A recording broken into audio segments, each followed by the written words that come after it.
Once again, welcome to Fuel Poverty Action's educational session on fuel for thought. And today we're looking at heat networks. So we have just under 90 minutes. And I'm going to ask everybody who's speaking to please limit yourself to the time that you have been allocated, so that we can give everybody a chance who wants to ask a question, that chance at the end. If you take up more time, it means that other speakers, other contributors get less.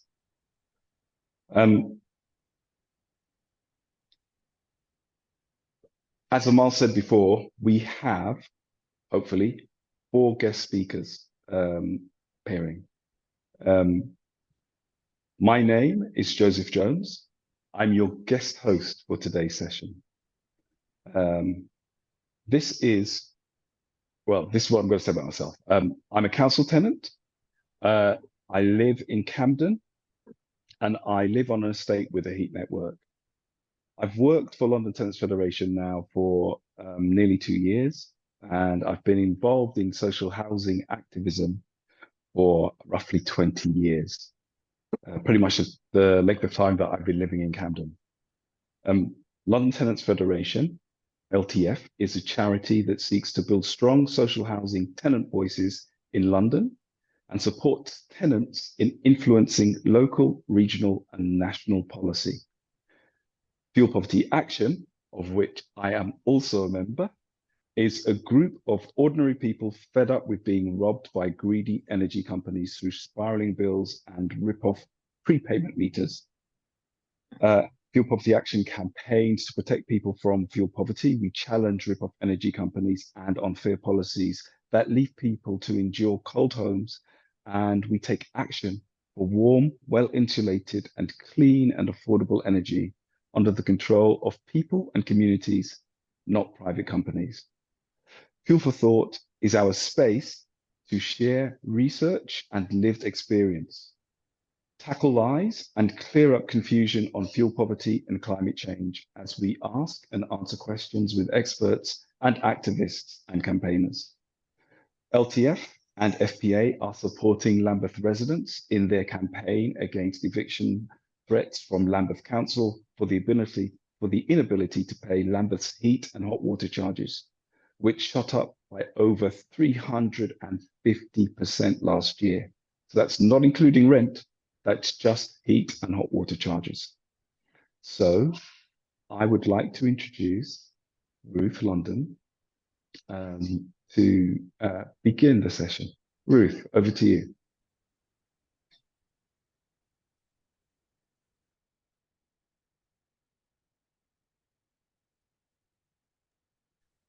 Okay, thanks, Joseph. Right, well, for the benefit of people here who are not on heat networks and don't know what they are, we didn't know either up until about 2015. We had heard of district heating, as it was mostly called then, but didn't know anything about it. But we found out that heat networks are like central heating, but for a whole housing block or a whole estate. There's a big central boiler, and there's pipes that carry the hot water to lots of different flats. We found out because we actually went to support the tenants of Myattsfield South Council Estate in Lambeth, who are fighting to keep their heat network. Amal, can you put up the photo of their battle? The council was taking it away, and they wanted to keep it. Not that one.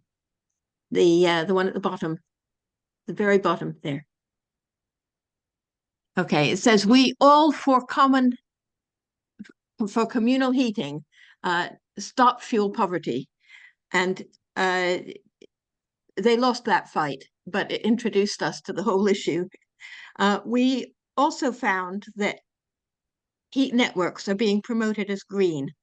We can't keep using gas. Most heat networks now are actually run on gas, but the argument is that it's easier and more efficient to find a substitute for one big gas boiler than to put heat pumps instead of boilers in individual flats. Sorry about this. And now I understand that new heat networks are generally based on renewable energy, so that seems to make sense. However, in the UK, an awful lot of these heat networks are simply disaster areas. So that's why we titled this meeting The Marmite Solution. They can be good, and in many other countries they seem to work well. But here they're very often badly designed, badly installed, badly maintained, badly managed by people who don't know what they're doing and are only looking out for their own bottom lines. And there are all sorts of perverse incentives to make them a nightmare for the people who actually end up using them. They don't have price caps and they don't have Ofgem. Many of them are privately owned, but there's hardly any regulation of what they do. And the result is that many, but not all of them, end up with the heat and hot water not actually working. It cuts out, sometimes for hours, sometimes for weeks, sometimes for months. And you can spend your life fighting for pennies in compensation if you're even lucky enough to be on a network that has compensation. And even when they're working, they may be so inefficient in getting the heat out from the boiler to the sitting room that it ends up costing the earth. If it's inefficient, it is not green. It means that you use more gas. The charges are horrendous. If 2/3 of the heat is lost in the pipes or in other inefficiency, you use 3 times as much gas. And when the gas price goes through the roof, that translates into horrendous prices. So people now are being hit with increases like Joseph mentioned 300 to 400% last year. We've heard of one of over 1,000%, and other really huge increases. So Fuel Poverty Action's worked with resident groups and individuals in 6 London boroughs and a few outside London on heat networks. And sometimes that's helping with a big campaign. You'll hear from Michelle, who was the dynamo behind one of these campaigns. Sometimes we just give a bit of advice on how the system works or put people in touch with other people in a similar situation, or put them in touch with the government department or the Heat Trust. If Stephen Knight makes it tonight, you'll hear about that. Or we bring in experts like Michael King, who you'll definitely hear from in a minute. But it's hard to get real help because basically heat network users have very few rights. We are finally getting regulation on it now after a long fight, but that won't include a price cap. We do expect it to help, but how much it helps really depends on how much power residents can gather. And those of you who are heat network residents, may want to use tonight to help you gather that power together. Meantime, people not only can't switch supplier, can't switch to another form of heating, can't even cut down the charges they have to pay in many cases. Many of you will have been following the Lambeth Tenants Heat Campaign, which is a group of tenants and some leaseholders who got together with the help of London Tenants Federation and Fuel Poverty Action, because in their case, there was not only a huge price increase, but they were also being threatened with eviction if they couldn't pay. So they've run a very lively campaign. Amal, maybe you want to show the we need to talk photo. You may have seen their demands and their experiences on the FPA website, and some of you will have signed the open letter to Lambeth saying how completely unacceptable it is. It's bad enough to be cut off supply if you fall behind on your payments, but you can't face losing your home for it. You'll hear from the Lambeth residents shortly, and we may be calling on your help for them again. But first, we're going to get some background from Michael King. Thank you. Thank you, Ruth. So Michael King has 30 years experience of work on heat networks and is on the board of 4, he's on the board of 4. He is one of the founders of Aberdeen Heat and Power, a successful not-for-profit heat network with an explicit objective of addressing fuel poverty and providing consistent, affordable heat and hot water. Having started out from a fuel poverty perspective, he's a long-standing friend of Fuel Poverty Action and has helped us with our various projects. Michael will speak about how they started in Aberdeen, Heat and Power, turning a damp, cold, mouldy building into warm, desirable homes, how heat networks can make best use of waste heat and natural resources, and what has made heat networks in so many places into disaster areas instead. Michael, please unmute. Over to you.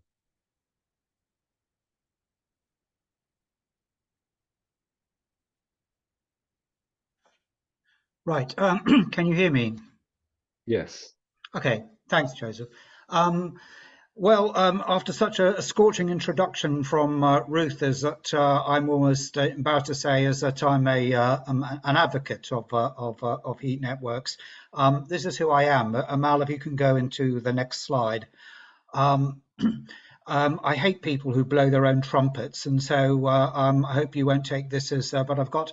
Hopefully, this will sort of explain some of the trajectory that I've been on, the journey that I've been on, as to why I became an advocate of heat networks.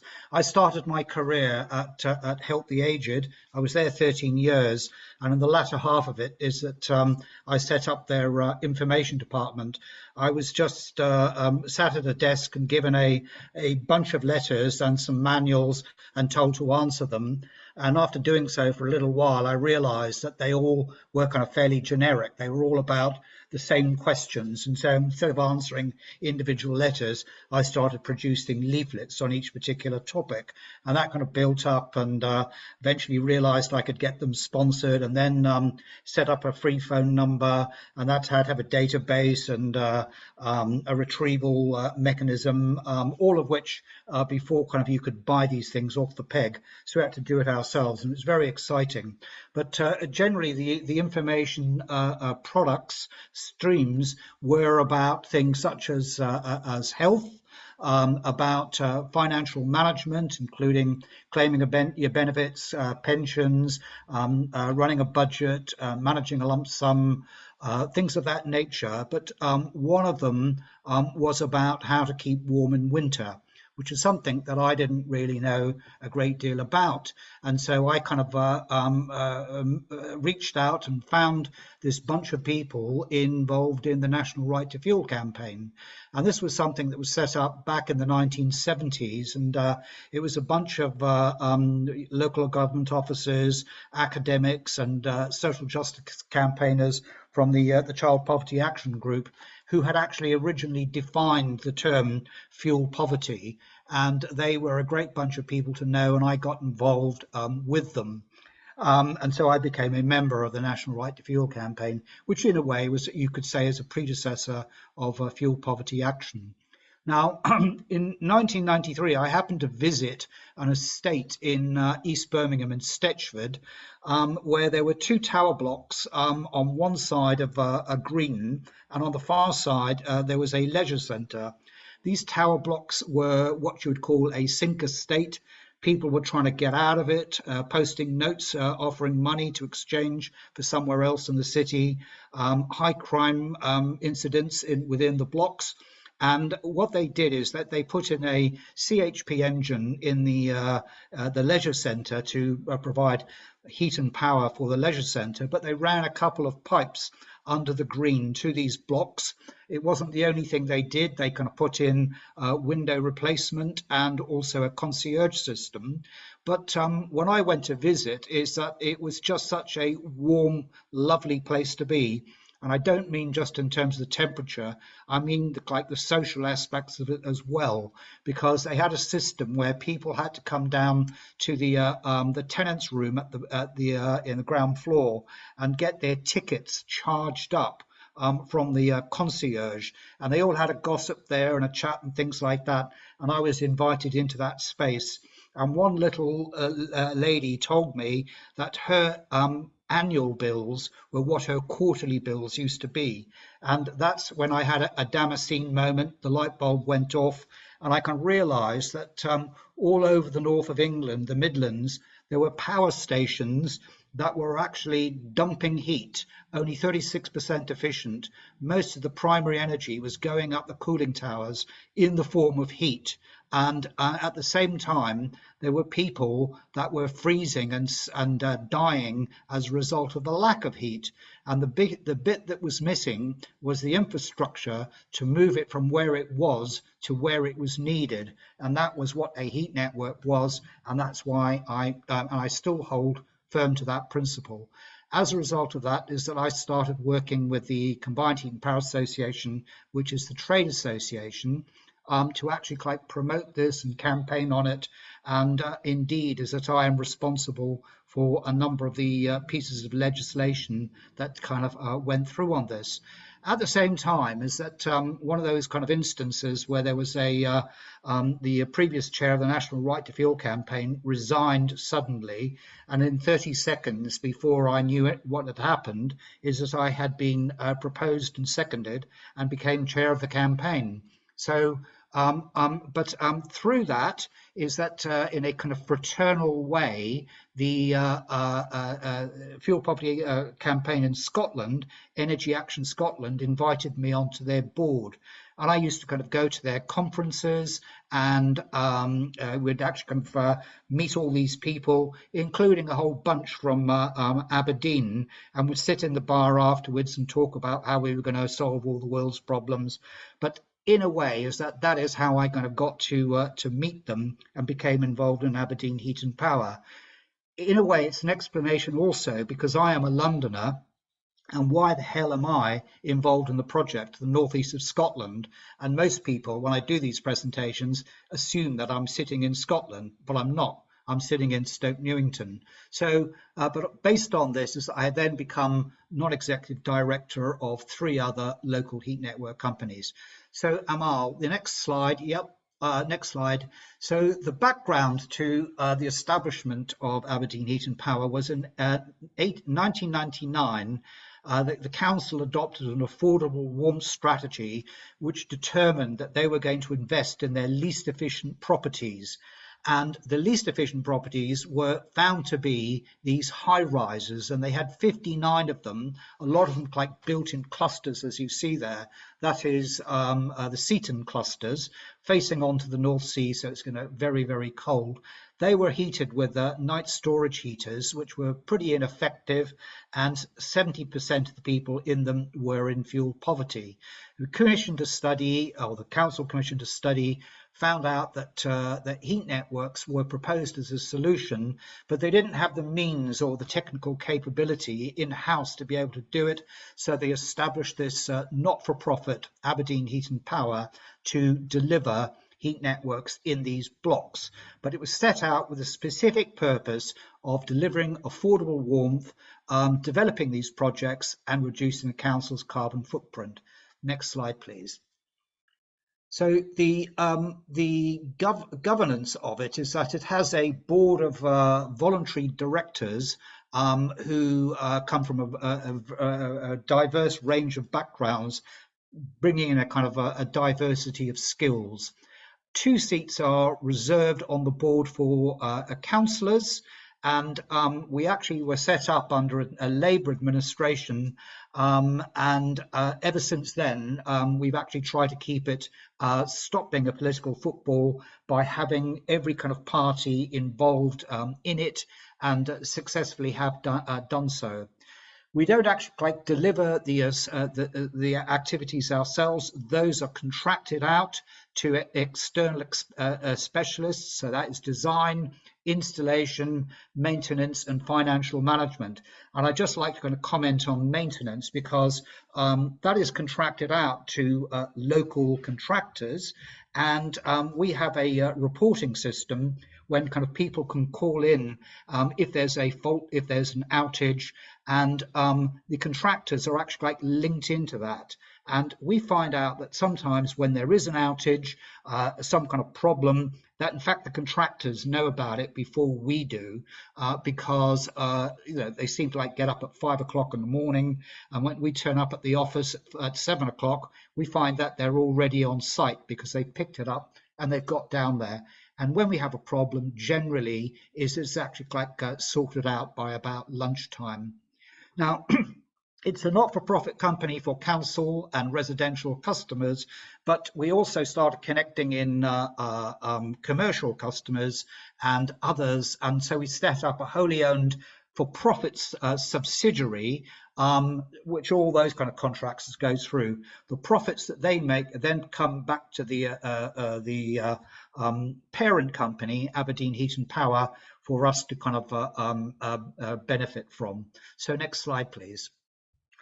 So in terms of strategies, is that we try to develop each cluster as a technically feasible and financially viable island. Those then sort of naturally expand to connect other non-residential buildings in the vicinity, schools, leisure centres, council offices, we've got universities, colleges, all sorts of things on. But then those eventually interconnect to form local networks. There's loads that are of blocks that aren't actually in clusters, standalones we call them, and they're converted to communal systems away from the electric heating until our networks expand to reach them. Now that is guided by a connections policy that prioritizes fuel poor homes and network growth.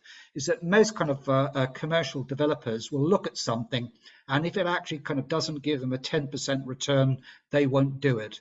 We will do it if it like fits those objectives, if it only gives us an 0.5% return. So, we're not like driven by making a return on this. And as a result of that is that the council now has a new build council house building policy, and heat networks are the default energy system. So it's going into all new blocks. In that time, over like the past 20 odd years, is that we now have 5 separate networks and 55 blocks have been converted and are on the system. The remaining 4 blocks are considered for demolition, and there's a bit of an argument going on about that, and so they're left to one side. But we now have approximately 5,000 residential customers and 30 non-residential customers. We now, of course, have to get into decarbonisation. I won't talk about this now, other than that we're currently based on CHP generation, but I'll come back to that. So if we could flip on to the next slide, please, Amal.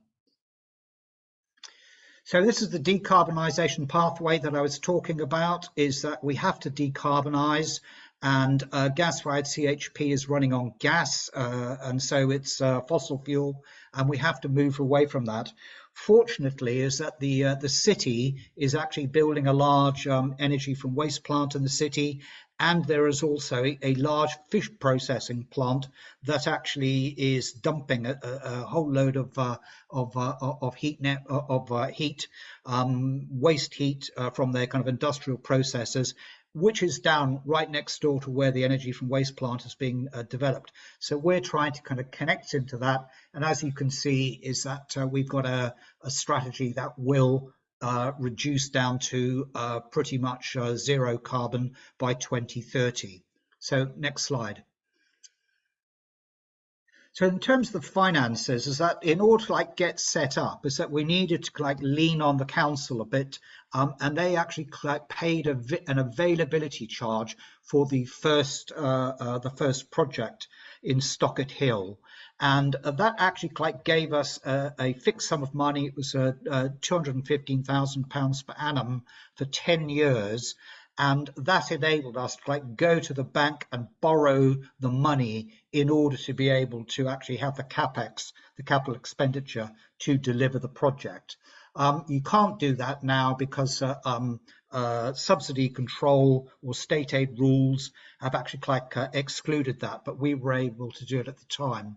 Now, the council actually has a capital programme where it's going around all of its housing stock, bringing them up to future home standard, and an element of that was actually quite reserved for their heating system. Well, they ring fence that in the high rises and make that over to us, so it's another source. We then went out and got all available grant programs, the Central Government Community Energy Programme, CES, ECO, that were coming from the energy companies. And we also took out debt, so loans from the Scottish District Heating Loan Fund, which is a very cheap loan fund put in place by the Scottish Government to do that. Financial surpluses, because all these things is that you have to make a surplus in order to prove that the business is financially healthy, but we don't distribute them as profits. They're reinvested in the business primarily for expansion. In terms of sales, is that we sell bulk heat sales to the council, who then sell it on to their tenants as a heat with rent arrangement. All the blocks are kind of metered, they have block meters, so we actually comply with the metering regulations in that respect. Direct heat sales to owners within the blocks. They don't have leaseholders. It's not a legal concept in Scotland. They're owners. These are people who bought their own flats, and non-residential customers, those are direct with us. The new build properties are metered, and they have a tiered tariff where the first 1,000 kilowatts of consumption are at a higher rate in order to recover the standing charge. After that first 1,000 units are used, the tariff then drops down. That's in order to make sure that the standing charge elements are covered. Now, we have been operating CHP, and that generates electricity either through private wires to the colleges and universities or spilling it to the grid. And that actually has been providing 35% of our total revenues, which are being used in a way to cross-subsidise the residential heat charge. And when we do set a tariff, and we didn't have to raise our tariff for about 7 years, we actually had it completely fixed. But with this last market instability caused by the Russian invasion of Ukraine, we had to kind of put them up. But we do kind of check those against, benchmark them against the fuel poverty definition, which is 10% of disposable income. So we take what we consider to be the lowest rate in that, which would be a single pensioner household, and on benefit, and then actually use that as our kind of benchmark. Now, unfortunately, at that when we had to put it up, is that we actually breached that for single pensioner, for single occupancy flats. So we were a few kind of percentage points above that, but we aim to get that down again now that kind of gas prices are dropping. So next slide, please. So here are our five networks. In fact, there's only 4 on the screen, and I'll go on and explain why. But we've actually kind of done this as a graphic just to sort of show it in it's referred to as our tube map a graphic. So you can see it's modelled on the London Tube, and it's got the Stockett Hill in blue, Hazelhead, Tillydrone, and Seaton, and then all the green ones are the standalones. Next slide, please. And that kind of gives you an idea of where those are in terms of a map. The Seaton one is the one on red on the top left-hand, right-hand side, going around the clock anti-clockwise, as then you come to Tillydrone, Stockett Hill. Down on the far west is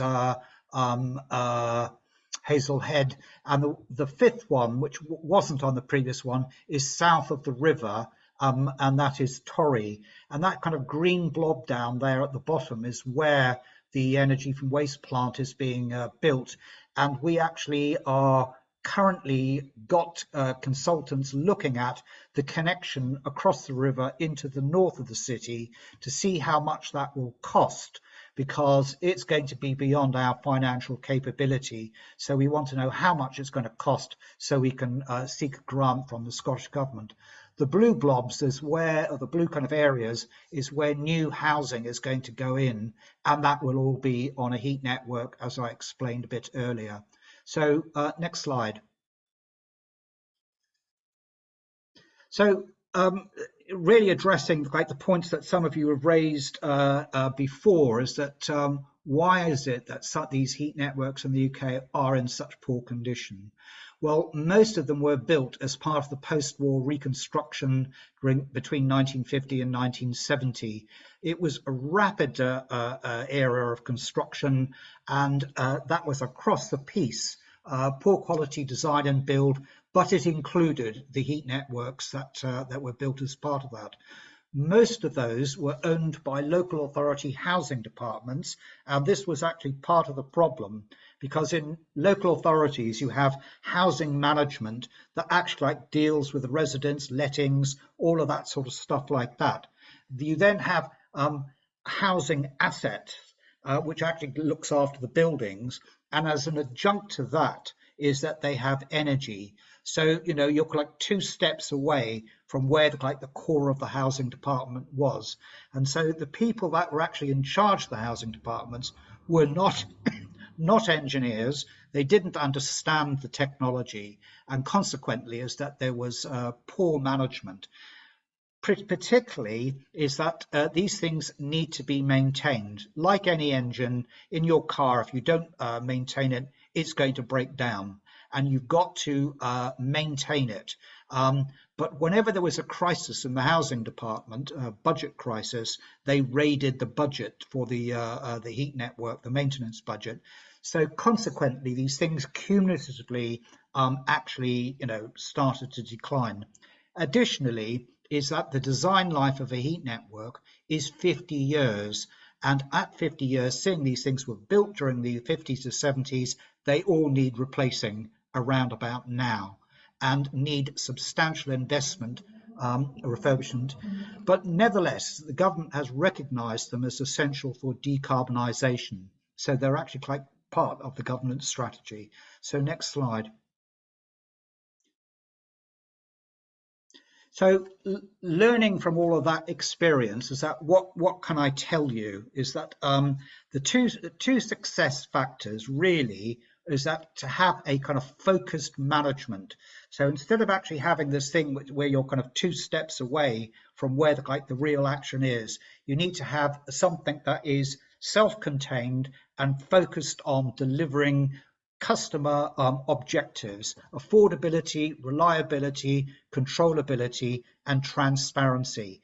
And that needs to be part of a long-term strategic vision. At the bottom of each slide up to now is that you've seen what our strategy is. It's about delivering affordable warmth, and we have an ambition to build a citywide heat network delivering affordable heat and low carbon heat to the citizens of Aberdeen. So we've got that long-term vision. You need to actually employ professional staff with a dedicated focus, not somebody that's doing it as a Friday afternoon job. This needs to be the main kind of part of their job. And you need to institute preventative maintenance. We actually know what kind of things within our systems, within the HIUs and people's dwellings, are likely to break down. Because we've tracked, you know, when these things go wrong. So consequently, build up stores and of those particular parts. So when they do go wrong, is that we're ready. But instead of actually waiting till they go wrong and then going out and fixing them, because sending a man out or a woman out to go and fix it is very expensive. But if you're going to do it as on a systemic approach, where you can go out and replace all the parts in one go, it's cheaper. And so having those kind of preventative maintenance programs actually stops things breaking down. So the next thing is sophisticated procurement strategies for fuel procurement.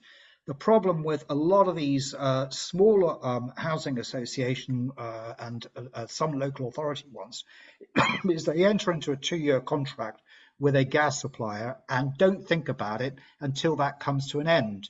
That's not how you do it if it's well run.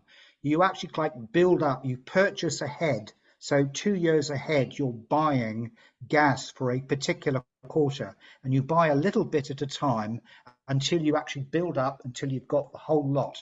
And in that way, is you able to buy whenever is the wholesale market is down, and actually build up a kind of a better price overall. And that's not happening with some of these things. The second key success area is ring-fence budgets. And I referenced this earlier, the way that the maintenance budget gets kind of raided, but also it doesn't include any kind of sinking fund or REPEX to cover refurbishment and replacement. And that is why is that these things begin to break down, and then the people haven't got the money to be able to fix it because it's so much. Now, having those kind of focused ring-fence budgets could be contained within a special purpose vehicle, and the government is encouraging that because it recognises that this is the part of the problem. But and so I would urge you, in terms of Lambeth and other places, to try and get that set up so that it's separate from the main council activity. But at the same time, and I think it's echoed other comments that other people have made earlier on, is that it is completely wrong to try and load debt arising from past management failures onto any new SPV, because these things were not managed well in the past. It's unfair that people going forward into the future should carry that benefit. So I think my last slide, Amal, is just looking into the future, is that gas is being phased out. In Germany and the Netherlands, they're beginning to dismantle their gas networks. It's going to be gone by 2050. Already next year, there will be no new build connections allowed to the gas grid. It'll start be phased out in public sector buildings from 2030 onwards. And then from 2033 to 35, individual gas boilers will be withdrawn.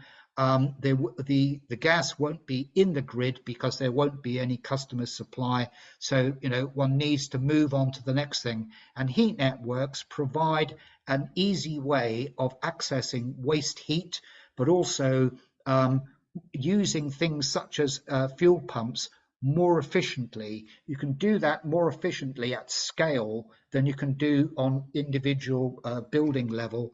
You can do things like geothermal, connect to waste heat plants and things like that more easily if you've got a heat network, which is just impossible on an individual building basis. So that's me done.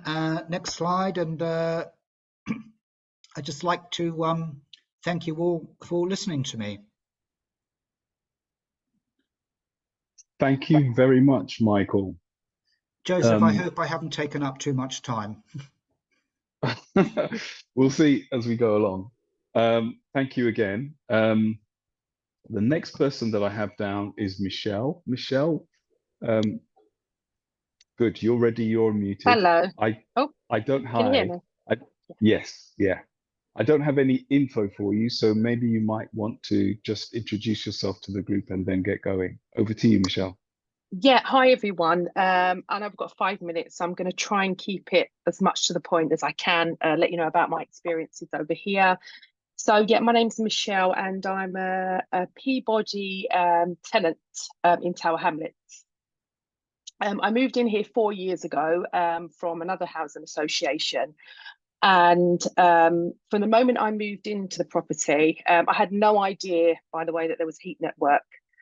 So I moved in. I looked at the tenancy agreement, everything seemed fine. I was told your heating is provided by ISTA, which I thought was just another company like British Gas or, EDF Energy. And that's all I was told. It was on a prepaid meter. So I figured, I'm not too bothered about that.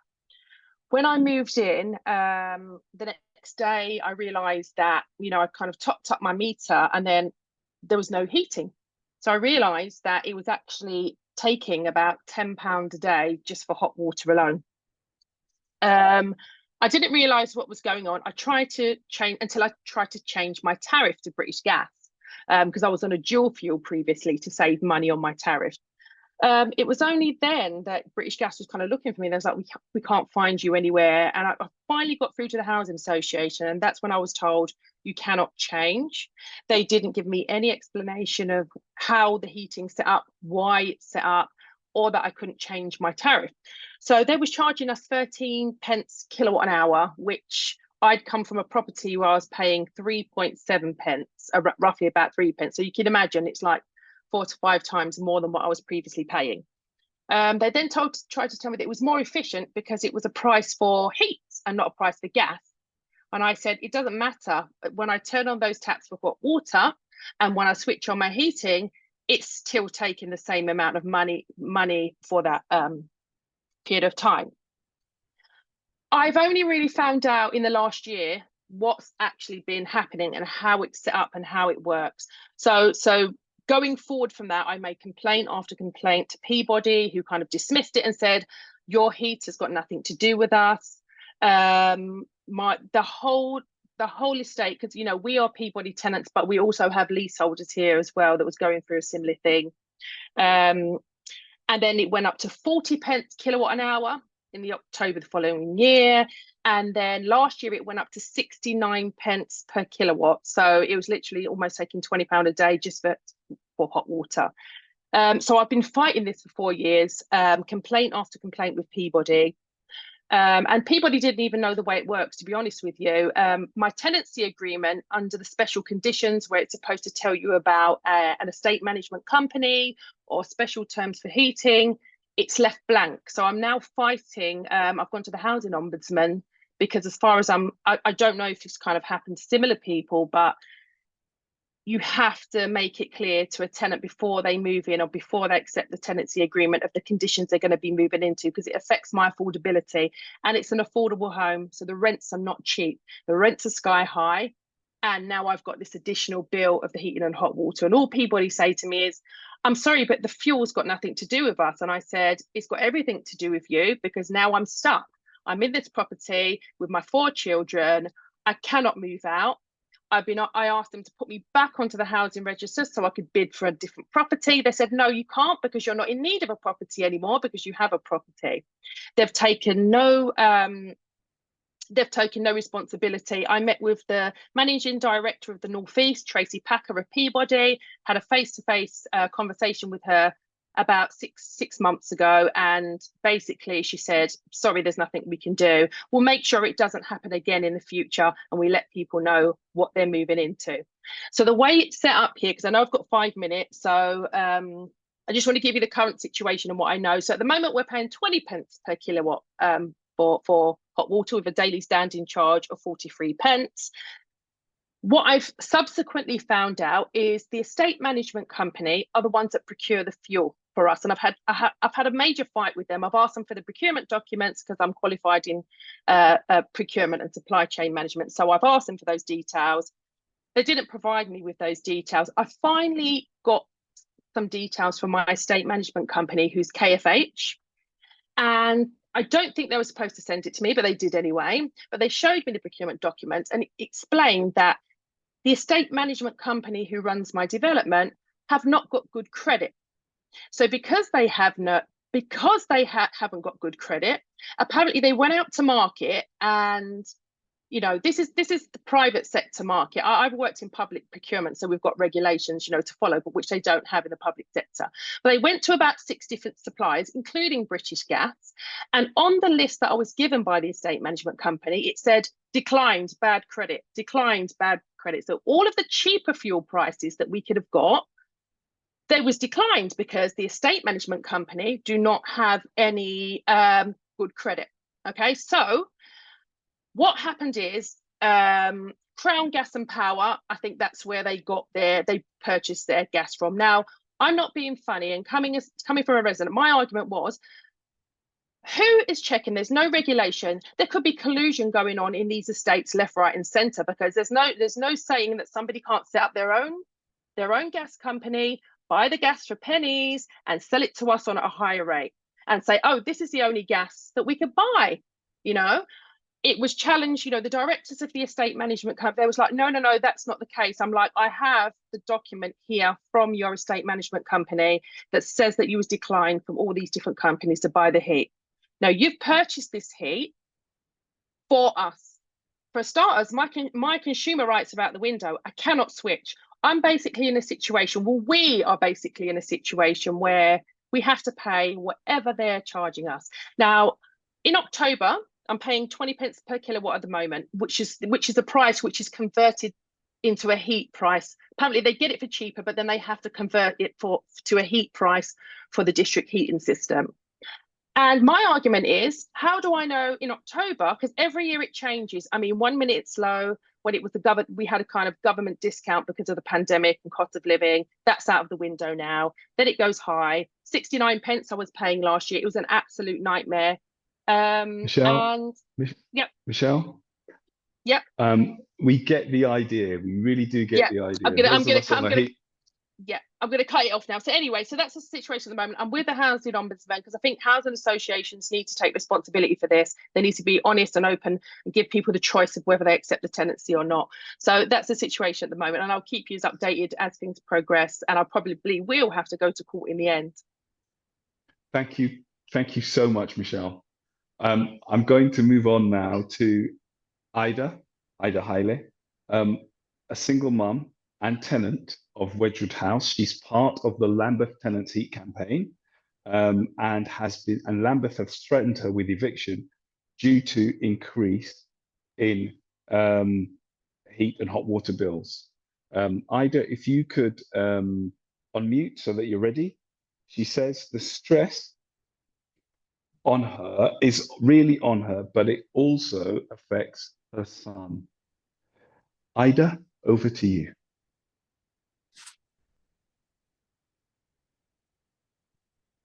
Hello. Hello, Aida. Yeah, sorry, I can't. Okay, can you just speak? Just speak. All right. Okay. So obviously the increase in the hot water and heating started in April last year. So it's been going on a year now. And I obviously tried to contact as many people as possible about because basically, I mean, before my service charges was about £22, and then overnight they went up to nearly £71 weekly. And on top of that, I was still paying my electric and gas. So, and I kept on emailing housing saying, this is not sustainable for me. And also, like, Kirsty's going to speak in a bit, but she organised a meeting with Lambeth Housing at the hall downstairs from us, and we spoke to a few managers, housing managers, and they assured us that you know, as long as we can prove that we're paying consistently, it might not be the full fees, but then we will not get evicted. However, we were still getting letters of eviction or threats of eviction or threats of court, which I kept on liaising with different housing workers. And they kept on saying to me, well, that's the way we have to follow policy. I have to follow policy. Now, there's two housing managers. One of them, I don't know if I should mention names, but two of them. And he's the one that reassured me at the meeting that it's not likely to happen because, so I explained to him so many times, my son's doing GCSEs this year, and seeing me so stressed was really affecting his studies. And he said to me, oh, no, Miss Hale, you know, we're aware of you. You're way far off from eviction and blah, blah, blah. Okay, fine. And then I emailed his manager and I said to her, this is really unsustainable because this is really, really affecting me. And she emailed me back saying that she looked at all my benefit entitlements and that I'm getting enough money and what am I spending my money on, which I thought was so rude. It's a bit like she's saying I'm irresponsible for not paying. But I said to her, I'm a single mom with a teenage son. And, you know, she's like, what are you spending your money on? So I gave her a whole list of things like food, electric, gas, transport, school supplies. I was like, you know, I don't just live by rent. I've got all these different expenses. I was like, have you checked how much food costs? So where have you got to with it now? What's the last thing that you've heard from them? I mean, I wasn't available at the last meeting, but I mean, apparently now they said that Lambeth said it's a mistake threatening people with eviction. I'm still in arrears, and I'm still getting text messages saying, "Oh, we need to discuss your arrears," which I'm ignoring. I'm paying as much as I can because there's no point, because they're going to tell me the same things that they've told me before, of like, it's my responsibility and it's my rent, which I kept on saying to them, we need to distinguish. That's one thing I've always maintained. You need to separate the service charges with rent charges, because the two are not connected. But they seem to ignore that. Every time we challenged it on that particular factor, they seem to ignore it, which is really frustrating. So they're basically telling me I'm over £1,000 in rent arrears, which is not true. And every time I try to pay a little bit more, it's not even touching my arrears, because it increases on a weekly basis. Ida, Yeah. thank you so much for explaining your situation and the experiences that you are under right now. It really does pinpoint the key issues that we are looking at here. Thank you so much. Thank you. Okay. I'm going to move on now to Ella, who's also part of the Lambeth Tenants Heats campaign. Ella is a mother of one, and with a background in early years education and social research. Ella, over to you. Hello, everybody. And also social justice is very close to my heart. So as well as being affected by this increase in service charges, I'm also like very passionate about getting together as a community and fighting injustice, because it's a pure injustice what's happening. So I am here to talk a little bit more about our group, our Lambeth heat campaign group. And thank you so much, Ida. And I've been in the same situation, so I really feel you on that. I mean, like lots of us. So basically, in April 2023, as we already mentioned, there was a huge increase in Lambeth. I live in Lambeth on an estate, on a quite big estate, with a heat and hot water network that supplies the whole estate, which is quite big. I don't remember how many blocks, but at least 10 blocks on this estate. Very, very high as well. So in April 2023, after the huge increase of 353%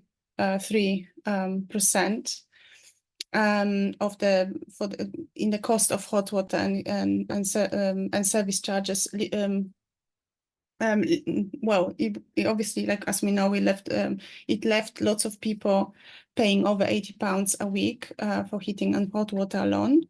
And as it was mentioned here again, we cannot switch suppliers, we cannot turn it off. We also don't have meters installed in our homes. So it's very difficult to regulate. Even if we turn off our radiators, we still pay the same money. So obviously in that moment, we were left in a like catch-22 situation. We cannot turn it off, so we cannot regulate how much we pay, and we still need to pay, and we can't afford to pay, most of us. So some of us, most of us could not pay, and lots of us fell into severe arrears. We started getting threats of evictions and getting actual notices of seeking possession and court proceedings. And that includes the most vulnerable tenants, such as elderly, disabled, and families with young children. So most of us have been very desperate, and some of us were on the verge of mental breakdowns because it was such a big strain. So for example, I will just quickly say, personally, I'm also a lone parent on a low income, and I've been receiving housing benefit for quite a long time, and now I am also entitled to a full housing benefit because of my low income. So and I remember that until April last year, actually my service charges were covered by housing benefit. So I was also very surprised when I found myself in arrears, because I received a letter that there's an increase in rent. And as I used to pay £125 per week, and I could see the increase in the letter, it says it's only the increase. We pay like £50 for service charges. So we started paying 170 something pounds per week. So I saw this letter, but knowing that I was on a full housing benefit, I was okay, that will be adjusted, right? And only like few months after, I received a letter seeking, there was no warning, it was just, they sent me a letter, it was a notice of seeking possession, and they told me that I owed them, I don't know, that was about £1,000, something like that. So I was very surprised, I was very shocked, and I called the housing benefit, and this is when I found out that that housing benefit doesn't cover the service charges anymore, and that wasn't explained in the letter we received from Lambeth. Anyway, so then one of my neighbors told me about forming a group. So I joined the group, and from what I know, we turned for support to London Tenants Federation and Fuel Poverty Action, and we were giving a helping hand in forming a group, which became Lambeth Tenants Heat Campaign. We are comprised of tenants and some leaseholders from several different estates in Lambeth. We meet on fairly regular basis, mostly on Zoom, and we update each other almost daily in our WhatsApp group. We are united against the unfair treatment. We have opened our own email, and we are active on X, the former Twitter account, where we managed to attract lots of followers. After establishing ourselves as a group, we were trying to arrange a meeting with the Lambeth Council reps for months to no avail. We know that the council reps have visited some of the estates and knew that what people are facing, but the responses have always been very generic, like heating and hot water charges are part of our rent. And like I mentioned, they are not covered by housing benefits. However, there is no limit on the increase of those charges, like in case of rent charges. And we were asked either to pay or leave. At this point, we had no choice but to take matter further, and we manifested interviews and short documentary with the BBC TV. It was on heating networks and also our campaign. And Kirsty, who is in the meeting today, she was the face of the campaign. And we were featured also in national papers, local papers, and Eddie Nestor's show on Radio London. And all of those have been shared widely on social media. So recently, some members of the group, I think Ruth also mentioned, organized a demonstration holding the signs. And the idea came from Tenants on Heat Network in Camden. And we also, at that point, we also learned that other boroughs are not as ruthless as Lambeth, that threatens people with evictions due to fuel poverty. And just before the Easter, actually a year after the increase in charge and all our anxieties, Lambeth finally agreed to meet us. We met the council's cabinet member for housing and some people in charge of the rents. The head of housing was apparently not aware that people were getting notices of seeking possessions for heat areas, and added that this should not happen, and that the notices of repossession must have been triggered automatically. We were also told that apparently council offers people affected special payment plans. However, that was true in certain circumstances, but the payment plans that they offered were totally unaffordable. I was one of those people. I went to my local housing office when I was really shocked what's happening. And I was also given a plan that wasn't really discussed with me, with my income. And one of the housing officers told me that he knows that there's lots of people on the estate in the same situation, and apparently when people from my local housing office went to a meeting with Lambeth, were told, they proposed, so how about we just switch off the radiators during the summer months when people don't really use it, and therefore like decrease the charges, at least for a few months. That will help people a lot, but Lambeth wasn't interested in that. So, and despite all the complaints and pleading letters and all our efforts to date, no one has bothered to fix that glitch in a software, meaning like we still receive those letters of repossession. So unfortunately, Lambeth Council has a history of no matching what they say with what they do. And some of us, you know, are still receiving those letters. But hopefully, you know, like I've got one, and in that letter it says that there was supposed to be court proceedings on the 8th of April. That's, you know. So that's been and gone, and there hasn't been any court proceedings. Yes, yes. So Okay. I'm heading somewhere where also I had well, let me also the head of housing, the one who wasn't aware about us receiving those letters, also said that added that this should not happen, and you know, this is where we are at the moment. Ella, Yes, is it thank you very much. over? Yeah. I just want to say quickly that, you know, one of my neighbors said something very profound once that actually made me think about my situation. She's also non-parent. She's got one son, and she said that you know, she is not paying those, you know, those arrears as they force her to do it, because that will affect, you know, her child's development and his life. So I actually started thinking about my son, and you know, like like Aida mentioned, we've got so much expenditure, you know, like it's not nothing special, it's just basics, and it's really affect us and our children. So thank you. Thank you very much. Thank you.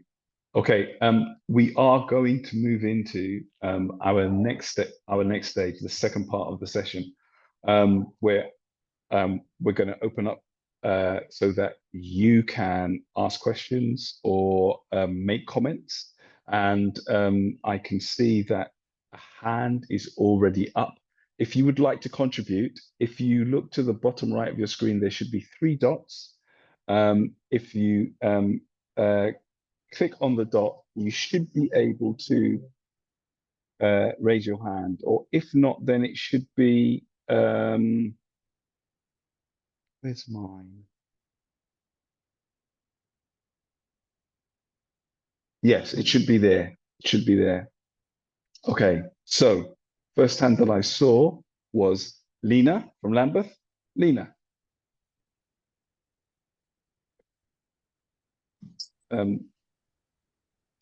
Lena, can you unmute? Just to note, Joseph, actually, Lena just put a note in the chat saying, I don't want to speak. I've put stuff in the chat, so maybe you can just come back. Okay. Okay, thank you. Thank you for that. I missed that. So, Carol? Oh, hi, yeah. I just wanted to make some comment on the gentleman. Sorry, I missed what was before the gentleman, the slides. I thought it was very interesting, and I just thought that if it's possible, anything that's presented here today, like the slides or whatever, please could we have these things? Could you send them to us? And also for Ella, who spoke, first thing, let me just say, people, don't fear these councils, because there's nothing they can do as long as you are paying what you need to pay. All right. I've been to court with Lambeth in the past. I've had massive arrears. All right. Obviously, it's not now, but obviously it was back in the day. And what the judge said to me when I went to court with Lambeth, all right, because I'm a Lambeth tenant, um, the obviously the judge could not be biased. So what he said was, I presented all of my facts, which I always do when I deal with Lambeth. Lambeth can never ever come with any facts to me because I've always got them with fire under their arse. Anyway, I'll just be very ruthless here.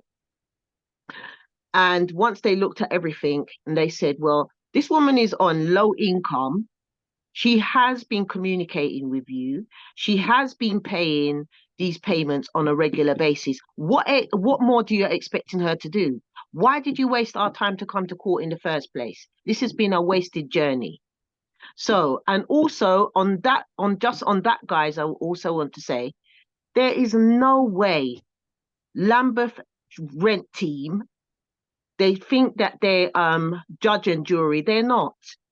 They cannot do a damn thing. They have to go through court before they can do anything. And the judge is not going to support them because everything that they are coming with is all on rubbles. There is no foundation for what they're coming with.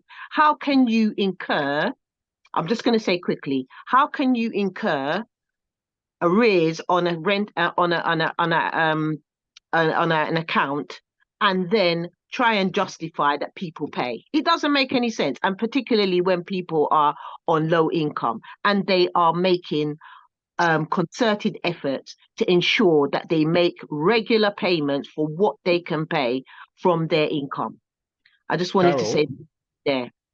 Can I just ask that, is it possible after the meeting to actually have a bit of information about how you presented yourself at court, because that will give those that are in the similar situation so much confidence in terms of attending court. So just at the end, stay on and let's see whether or not we can get some of that info, please. Sure, okay? No problem. No problem. Okay, I will lower my hand and mute my mic now.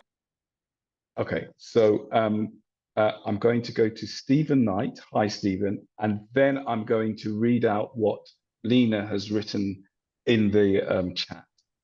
Stephen. Hi, Joe. Thanks for having me.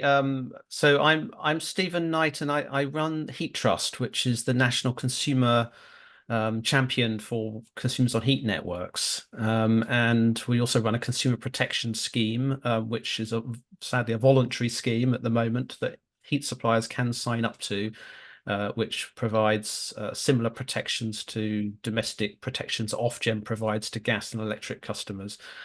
Sadly, Lambeth and indeed most local authorities are not part of our scheme, so we can't directly help. But I have been involved. Certainly, during what I should say is during the energy crisis, when the government sort of stepped in with support for domestic energy consumers through things like the energy price guarantee. People on heat networks were left out of energy price support, and so I and others were quite instrumental in lobbying government to try and provide an alternative price support mechanism for people on heat networks. And the result of that was what's called the Energy Bills Discount Scheme for heat networks, which was announced very late in the day last spring. So we're talking spring 2023, just over a year ago, in the spring budget. And that finally put in place a sort of price support mechanism for people on heat networks, not as generous as the support mechanism through the energy price guarantee or the price cap that Ofgem have for gas. So people are still paying more, but they shouldn't be paying the kind of levels we've heard about earlier, the sort of, I think we heard about 69 pence per kilowatt hour that Michelle spoke about earlier on. So it should provide some level of support. That price support mechanism sadly has now ended. In most cases, of course, energy prices have now fallen back, so that shouldn't be a problem. But there will still be some heat networks getting energy on really high prices. And it was really important, the point Michelle made about many property management companies are seen as very small entities, and therefore seen as bad credit risks by some of the big energy suppliers who add a price premium or refuse to supply them, and that tends to boost the energy costs particularly for smaller heat networks, and we have seen some examples of that. So that's a really important thing. I think, you know, heat networks do need proper price support mechanisms to be put in place by government to provide equivalent price protection to domestic gas and electricity consumers, and we've not got that at the moment. But what I wanted to say was in relation to Lambeth, when we became aware of what was happening in Lambeth last year, a year ago now, I sought to engage with Lambeth Council because it seemed to me that they weren't taking into account this new energy support scheme, which we had been, you know, keen to lobby to put in place, get government to put in place. It'd been put in place rather late, and Lambeth hadn't been very good at applying that. And indeed, it turned out it wasn't until December or January, even this year, around Christmas time, I think, that Lambeth finally got all of its applications sorted for that support scheme to provide price support for the whole of the financial year from April through to March this year. Now, they have now done that with a bit of prodding, but that support hasn't yet filtered through to Lambeth customers' bills. And I know Lambeth are still, they told me even this week that they are in the process of trying to calculate how much that subsidy is going to they're going to get from that, and how much they can therefore give back to customers. But the whole example of what's happened in Lambeth in the last year strikes me as a lesson in how not to manage a heat network system. Everything that they possibly could have done wrong, they seem to have done wrong, sadly. It started, I guess, even a year before, when you look back at it, in January 2022, when they set the bills for the previous year. At a time when their energy costs doubled, they froze their heating bills for tenants and leaseholders. And that meant they built up a £2 million deficit in the account, which just got added to the increase for 23-24. And that added about £800 on average per customer to everybody's annual bill, just because they hadn't collected it in the previous year as they probably should have done. Obviously, it wouldn't be nice to have that increase in the previous year, but you know, if your costs go up, better to pay for them then than have the double whammy of paying for 2 years of increase in 1 year later on. So that was the first thing they did wrong.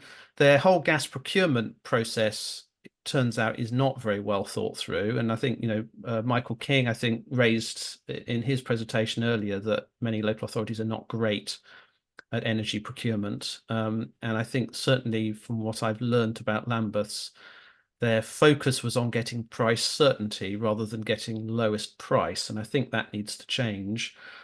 As I've mentioned, they failed to build in the subsidy, and the final thing is this whole issue of including heating costs in with rent. And when I started speaking to Lambeth, it became apparent that they had no way in their systems of distinguishing between what was a rent payment and what was an energy cost payment, and all they have is a total on everyone's account of this is how much you're in arrears.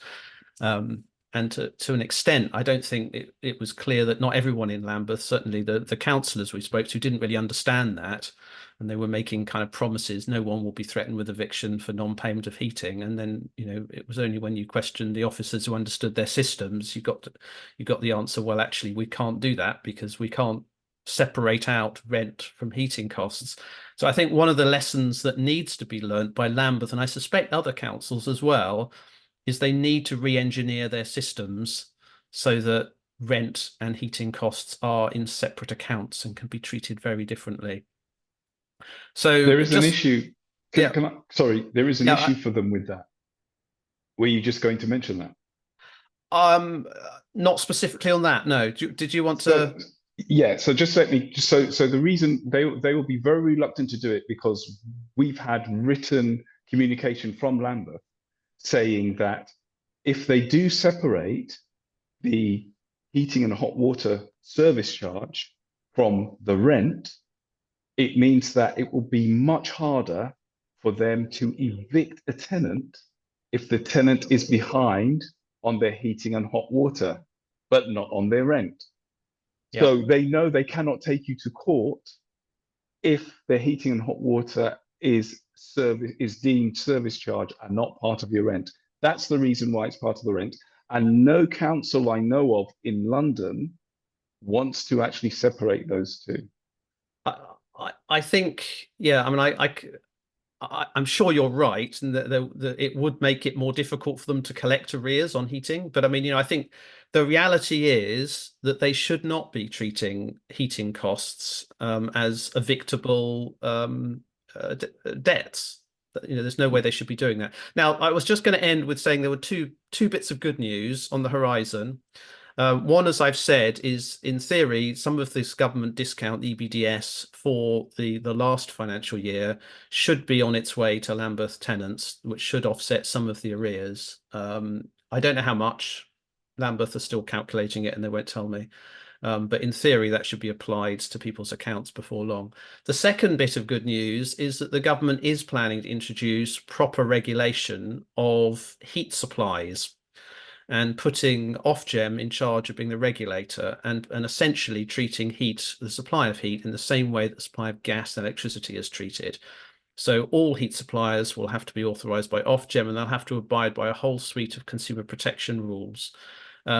And that, I think, will ensure that they will not be allowed legally to combine heat and rent into one bill.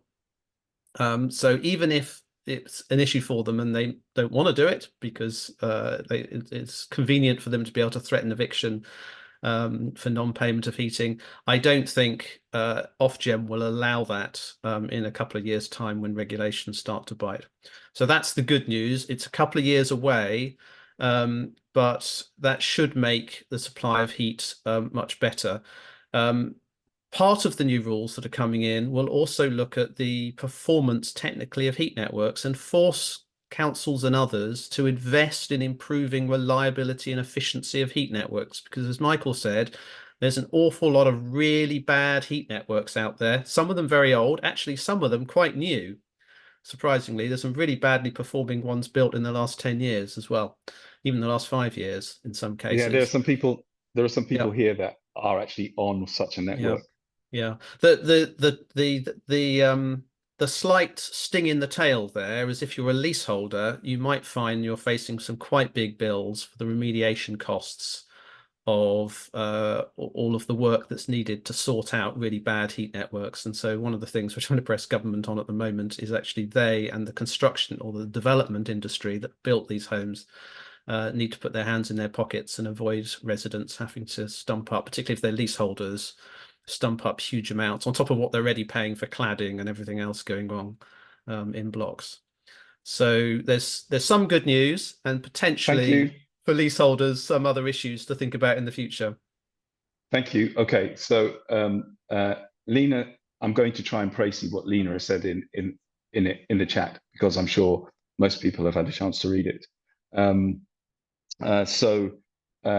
Lambeth management is focused on making money through council contracts.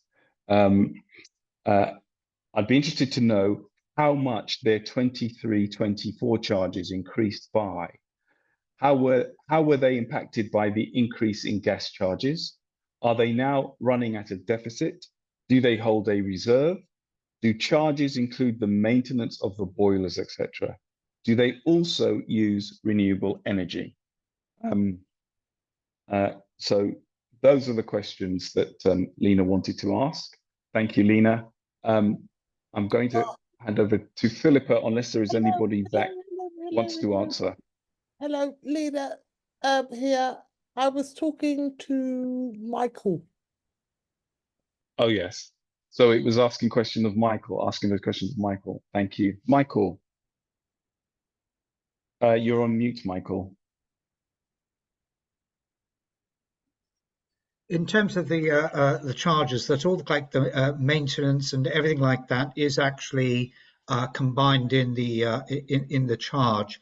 Is that listening to the tale of the Phoenix Works one in Tower Hamlets absolutely shocking, because I think that I haven't got the precise figures, but our kilowatt charge at the moment is around about 7 pence per kilowatt hour.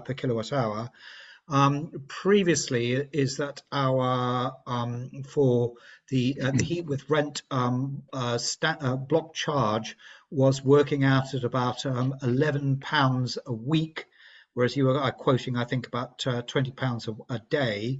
And when we had to put that up, is that it's gone up to about £13.50 a week. So that's but that kind of combines, all the maintenance, RepEx, so that's replacement charge, sinking fund, the whole lot. Incidentally, is that congratulations to Stephen in actually securing the government discount scheme. But in all the projects that that I was involved in, is that we didn't benefit from that because our heat charges were lower than the threshold at which that kicked in. So I think that's sort of an indication that it can be done properly, it can be done right. Thank you. I'm going to go over to Philippa and then Ruth. So Philippa, will you unmute now, please? Hello, thank you. Thanks Hi. everyone for arranging the meeting and everyone for sort of sharing knowledge and experiences. I am one of those people that Stephen mentioned at the end of his talk. I am a shared ownership leaseholder who's living in a block that's less than 10 years old with a heating system, which, as Michael mentioned, was not bad, which was poorly designed, installed, maintained, and managed. So we pay quite hefty charges in our service charges for the maintenance of the system. It's there are 200 properties roughly on our development. It's around 100 to 250,000 pounds per year for the maintenance of the heating and hot water system. So we pay that through our service charges. Separate to that, we have heating and hot water bills, which are billed directly to us. So we have quite a high standing charge and quite a high kilowatt hour charge. How does anyone have any advice on how we obtain transparency around how those charges are determined? Because we haven't been able to get anything from our provider, which is our housing association, who subcontract out to. Have you tried? Have you tried freedom of information requests, Philippa? They don't. They say it's not. They're not a government agency, so it's not. You don't have to be a government agency. Schools are not government agencies, yet they're required to do that. My organisation is required to do that, and it's got nothing to do with the government at all. So Okay. I would check. I would go to Citizens Advice and ask them the best way, and see whether or not the fact that they're saying that they don't need to provide it might well be something that is not correct. Okay. Joe, could I just advise Philippa, the best person for Philippa to contact is probably the lease advice service, the leasehold advice service? Yeah, so if I can jump, so we did actually, we successfully challenged at tribunal the freeholder, who is also the property developer, for basically putting build defects relating to the heating system onto the service charges rather than passing them back to the developer to resolve, and also for failing to adequately maintain the system. So we had that settlement via the court system, but the leasehold advisory actually advised us that the bills themselves do not fall under landlord and tenant law, because the bills, the heating bills, are energy bills. They're not. So even though the system's clearly very inefficient, and that's driving up the prices, we don't have any transparency around the efficiency of the system. All we can see is a repair bill or a maintenance bill, but they won't give us the details of how the system works and the efficiency. It seems awfully expensive, and the other thing I was interested in finding out is how we can obtain data about reference costs for sort of, you know, a standard flat of a new build flat of a similar size. How much would they expect to pay for heating and hot water on an old boiler versus what we're paying on a district heating system? Good luck. We're trying to do the same thing in Camden, and we've asked Camden to provide the figures of what our charges are, and they're being very slow about it. Okay, Ruth has her hand up, and I think the last person probably to speak is going to be Marco, but Ruth. Marco, can you get ready to unmute when after Ruth has finished speaking? Is Ruth there? Yes, I'm here. Okay, I want to go back to that question about separating the heat from the rent charge. And at the moment, they may say we can't separate it, the computer can't do it. But the fact is that if they want to, they cannot evict people. They don't have to take it to court, even if the thing comes up, even if the computer issues something. It doesn't have to be sent, or if sent, and the tenant comes in and says, well, I can't pay this, instead of saying, well, do this and that, you know, use your funeral savings to, you know, to pay us. Instead of saying that, they can say, oh, well, in your case, that's a heat charge, so we're not taking it to court. And they can let people know in advance that that's the case, that they are not evicting for heat charges. And then a lot of people who are having breakdowns and not eating and not sleeping will be able to have their lives back. And I think they have a responsibility to do that, even if the computer isn't set up right. You know, it's a bit like Horizon. You know, computer says go. And it can't be like that. And I think what Carol said about the courts is really important. And Joseph's suggestion of, you know, writing down what happened in that case so that other people can do the same kind of thing. Maybe you could make us a little video, Carol, you know, that we could broadcast to other people, because seriously, you know, because people should know that they can do that. And I think it's most important for us to keep communicating with each other so that people know what's, you know, can compare. You can't compare. There's no public comparisons now. There will be, I think, with the regulation, but at the moment there isn't. All we've got is each other. And Fuel Poverty Action did work some years ago to set up a network of heat network users. And it went for a while, but people started like not getting very active in it, and it's become just a list. But we do have a list of people on about something between 30 and 50 heat networks around the country. I haven't counted lately. It's just a list, but if anybody wants to invigorate that and help keep people actually in touch with each other so that you can share news between yourselves instead of, you know, Fuel Poverty Action having to forward it all on, and, you know, support each other and, you know, come to Lambeth's defense and go to the court if Lambeth take anybody to court, so that you can do all that. If somebody wants to pick that up, or a couple of people, then that would be wonderful. You know, we'll have to get people's permission, but I think a lot of people will sign into it. Marco. Thank you, Ruth. Thank you. Okay, Marco. Yeah, sorry. Hi, folks. I mostly work in the private sector. We provide metering infrastructure for some buildings. So when people want to measure what's used, this is what we do as a day job. The tribunal that said energy charges are not part of the leasehold remit is wrong. The energy that the building uses is paid for by the leaseholders. You have a right to inspect every single invoice that came in. You have a right as a leaseholder to inspect the accounts that the freeholder is preparing. The tribunal person was probably confused, thought you were talking about gas and electricity. It happens. So we could revisit that. You may be able to appeal it. With a bit more sort of expert witness stuff, you could tell the judge the adjudicator what to think. A common mistake we see is treating heat like it's electricity on these schemes. If you have a building and it's got some grass outside, the grass needs cutting whether you use the grass or not. It's a fixed cost. If you have electricity to a building, if you don't use it, you pay nothing. If you use it, you pay something. On these district heating networks, some of the heat goes into the corridors and the common areas. That's going to happen whether people are using the system or not.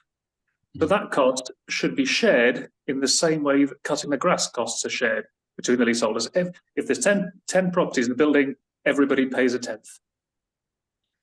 There's then the cost of you using an extra unit from the system in your property. So if I have a shower, I use one unit's worth of heat, then the charge for that should be the same as it costs at the boiler room. This is quite a difficult thing for me to explain, I'm not very articulate, but what we often see when the unit rates are very high is that somebody has misaccounted for the shared costs. So instead of taking the cost of cutting the grass and splitting it equally between 10 people, what they've done is said, every time you walk on the grass, it costs you 10 quid. And so the first person who steps on the grass gets charged a fortune, and then everybody else pays nothing, nobody else steps in the grass, so they pay nothing. And that's not really fair. In a district heat scheme, what you usually see is the older person who's at home and in all day, they're the ones who need to use the heat. So they're the ones who've stepped on the grass, and they end up paying for the grass for everybody else who doesn't need the heat because they're wearing a jumper, stealing the heat from the wall next door. So if you're paying more than about 10 pence a unit right now in a private building for the heat, the chances are the freeholder is not properly allocating fixed costs to your standing charge. Instead, they are allocating fixed costs onto the unit rate.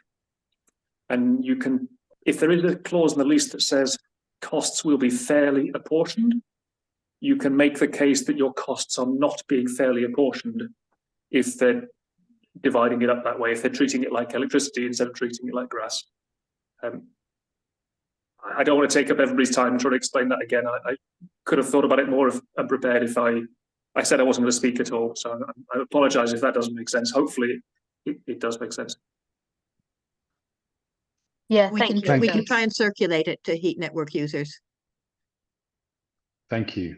Thank you very much. I'm afraid that's all we have time for. Amal, is it possible for you to insert into the chat actions of the month and the letters how you fantastic. Thank you. Okay, so thank you everybody for joining, and thank you for participating in the session. Thank you again to our speakers for your part in making this such an informative session.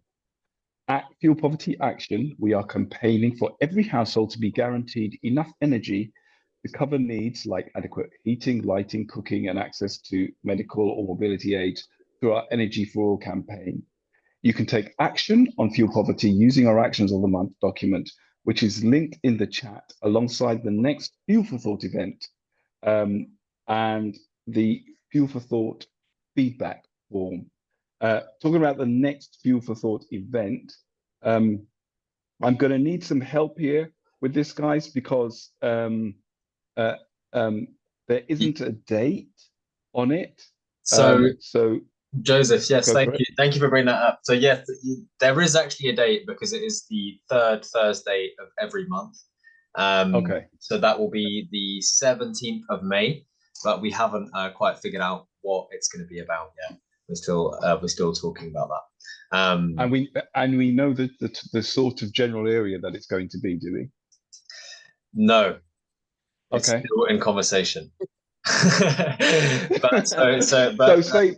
but yeah, save the date on the 17th of May at 6:30 p.m.